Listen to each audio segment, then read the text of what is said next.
خدا کی ذات سے مایوس نہ ہو، ہوش میں آؤ۔ وہ دروازہ بند کر کے میری طرف آئے اور میں اٹھ کھڑی ہوئی۔ میں نے اس سے کہا کہ مجھے معاف کر دینا اور میں اس سے چابی لیے بغیر باہر آ گئی۔ میں نے گناہ نہیں کیا تھا لیکن گناہ کا ارادہ ضرور کر لیا تھا۔ اب یہی ارادہ مجھے سانپوں کی طرح ڈس رہا تھا۔ گلی میں آئی تو ایسے گھبراہٹ ہونے لگی جیسے دیواریں مجھ پر لعنت بھیج رہی ہوں، جیسے پاس سے گزرنے والے لوگ مجھے نفرت سے گھور رہے ہیں۔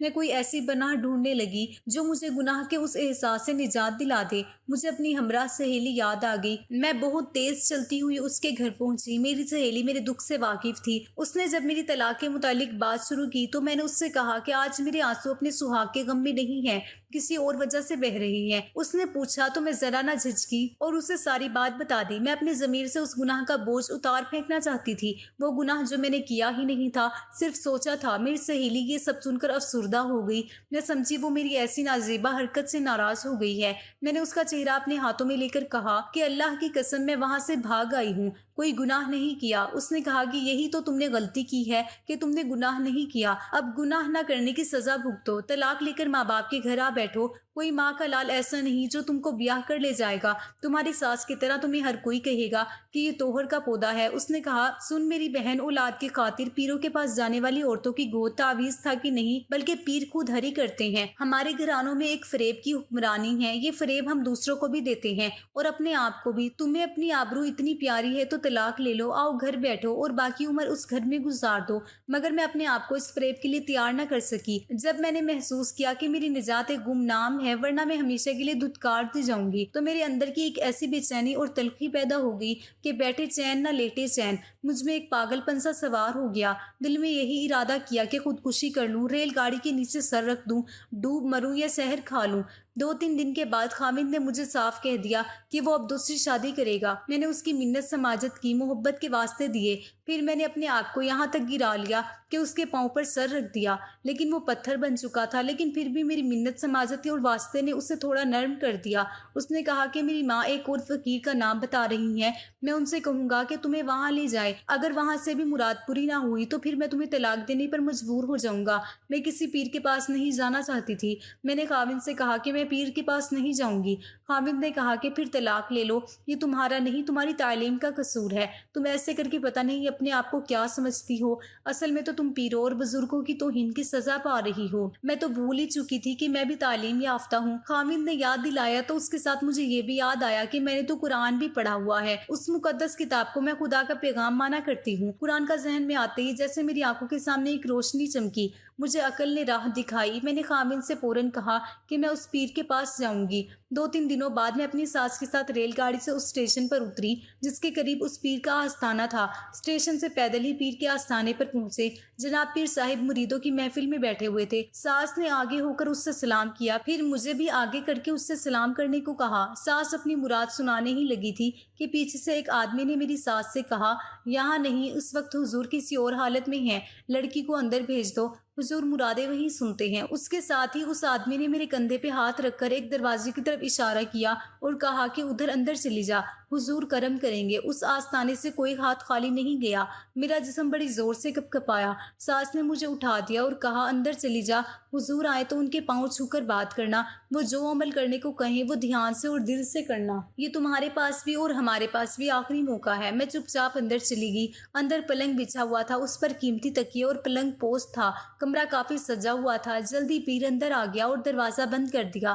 پیر کی صحت قابل رشک تھی، چہرہ خوبصورت اور لال سرخ تھا، جسم توانا۔ اس شخص کے چہرے اور جسم میں بڑی کشش تھی۔ اس نے آتے ہی مخمور آواز میں کہا بچہ نہیں ہوتا، اور خود ہی جواب دے دیا ہو جائے گا۔ اس نے مجھے پلنگ پر لیٹ جانے کو کہا۔ میں نے ایک کھڑے کھڑے جواب دیا مجھے تعویذ چاہیے، میں یہاں لیٹنے کے لیے نہیں آئی۔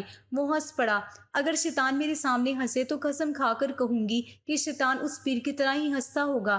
میرے قریب آیا اور کہنے لگا کہ تعویذ بھی دوں گا اور بچہ بھی دوں گا۔ اس نے ایک بازو میری کمر کے گرد لپیٹ کر مجھے پلنگ پر گرا دیا۔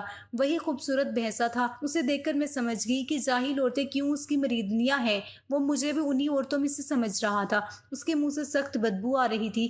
مجھے نہیں معلوم کہ وہ شرابی کی بو تھی یا چرچ کی، مجھے مجھے پلنگ پر گرا کر وہ پلنگ پر چڑھایا۔ میں اچھل کر پلنگ سے اٹھی اور اس سے 3-4 قدم دور ہٹائے۔ اس نے پیار سے مجھے اپنے پاس بلایا۔ اس نے کہا کہ میں تجھے ایسا تعویذ دوں گا۔ پھر معلوم نہیں وہ تعویذ کی کون سی کرامت بیان کرنے لگا۔ میں نے اسے بولنے نہ دیا اور غصے سے اسے کہا کہ میں تھوکتی ہوں تیری صورت اور تیرے تعویذ پر، میں اب اپنی تجاویز آزماؤں گی۔ میں گمراہ ہو گئی تھی جو تیرے پاس آئی۔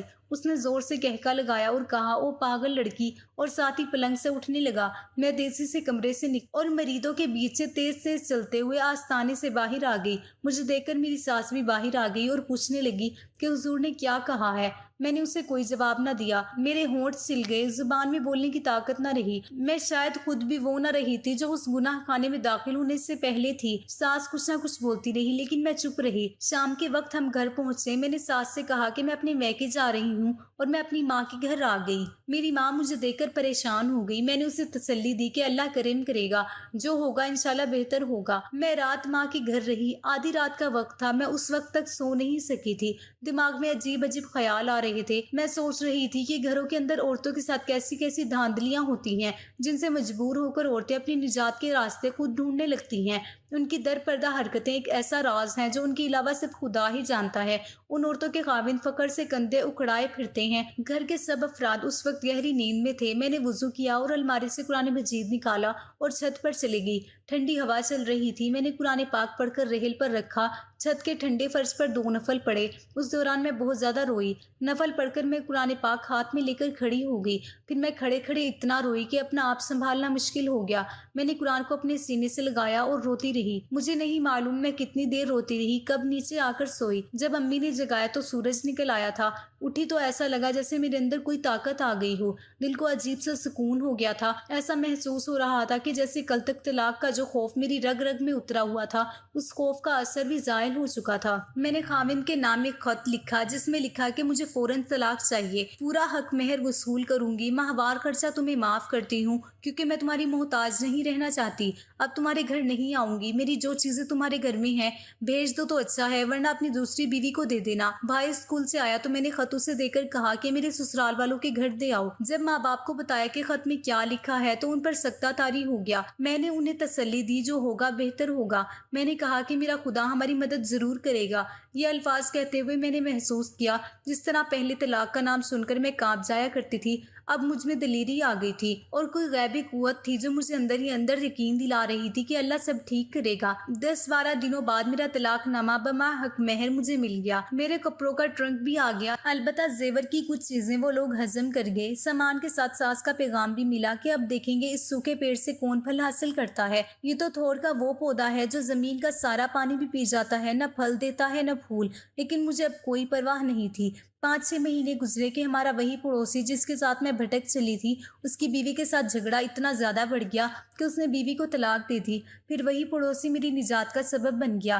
میں ایک دن گھر کی چھت پر گئی تو وہ بھی اپنی چھت پر موجود تھا۔ اس دن کے بعد اسے آج دیکھ رہی تھی۔ اسے دیکھتے ہی میں نیچے آنے لگی تو اس نے مجھے آواز دی اور کہا کہ میری بات سنو، اگر تم چاہو تو میں تم سے شادی کرنے کے لیے تیار ہوں۔ میں نے کہا کہ آپ کو معلوم ہے نا، لوگ مجھے تھور کا پودا کہتے ہیں، کیا آپ کو پھول اچھے نہیں لگتے؟ اس نے کہا کہ انسان کا کام ہے محنت کرنا، پھل اور پھول لگانا مالک کا کام ہے۔ میں نے اسی روز امی سے کہا کہ اس آدمی سے رشتے کی بات کریں۔ امی ابو نے بات کی، 2-4 دنوں میں بات پکی ہو گئی۔ نہایت خاموشی اور سادگی سے ہمارا نکاح پڑھا دیا گیا۔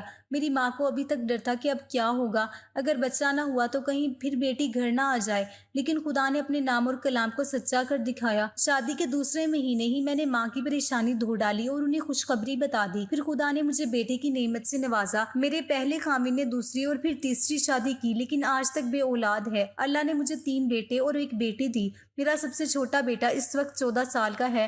یہ سب اللہ پر پختہ یقین کا نتیجہ ہے، ورنہ میں تو بھٹک چلی تھی۔ تو دوستو، آپ کو ہماری آج کی کہانی کیسی لگی کمنٹ کر کے ضرور بتانا۔ کہانی اچھی لگی ہے تو اسے لائک کریں، ہمارے چینل کو سبسکرائب ضرور کر دینا۔ شکریہ، اللہ حافظ۔